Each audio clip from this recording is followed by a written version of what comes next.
एक संत वृंदावन में थे, तो कलकत्ता के एक सेठ जी आते थे, तो संतों को कुछ सेवाएं भेंट किया करते थे। तो एक दिन पूछा, महाराज विषयी पुरुष हूँ, बहुत धन है, भजन में मन नहीं लगता, वृंदावन आपकी कृपा से आ जाता हूँ, मुझे भगवान कैसे मिलेंगे? तो उन्होंने कहा कि यदि तुम वृंदावन के संतों का भंडारा करवाओ, हर महीने करवाओ, तो निश्चित भगवान की कृपा हो जाएगी, क्योंकि संतों के मुख से स्वयं श्री भगवान पाते हैं। उन्होंने शुरू किया वृंदावन में। अब इतना आनंद आया उनको, क्योंकि पाप नष्ट होने लगे, इतना आनंद आया कि एक महीने में वृंदावन में भंडारा करते हो और अपने कलकत्ता के लिए भी वो बस लाते, और जो संत चलना चाहे उनकी खान पान व्यवस्था करके अपने घर में भी ले जाते, सेवा करते, भेंट देते। मतलब संत सेवा का उनको एक नशा हो गया। एक दिन उनकी बस तैयार थी उनके यहाँ जाने के लिए। उनमें एक विरक्त संत जो मधुकरी मांग के पाते थे, कभी किसी से कुछ नहीं लेते थे, कभी किसी भंडारे नहीं जाते थे, वो आगे बैठे, और वृंदावन से वो जाते नहीं थे। तो सब संतों ने कहा, बाबा बैठे कहाँ, कोई बरसाने थोड़ी जा रही है, ये तो सेठ के घर जाएगी बस। वो कुछ नहीं बोले। सब लोगों ने सेठ से कहा, सेठ तुम्हें आज फल प्राप्त हो गया भगवान के भक्तों की सेवा का।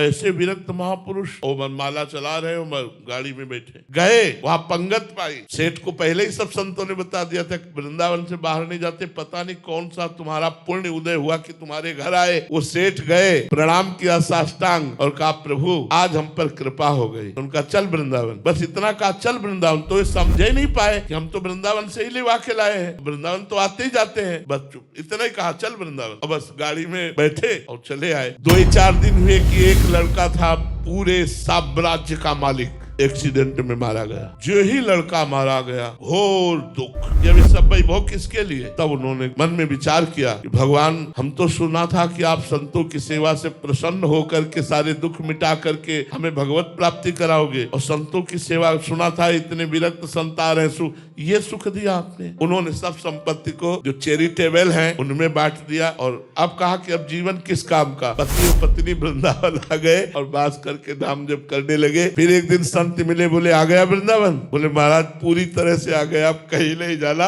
और वृंदावन में शरीर दोनों का पूरा हुआ। ये है लीला। भगवान जब कृपा करते हैं तो ऐसी कृपा करते हैं कि अपने आप भगवान के पास आप पहुंच जाओगे। कि भगवान की कृपा नहीं, जिंदगी में वो माया नहीं छोड़ पाते, जिंदगी में मोह नहीं छोड़ पाते।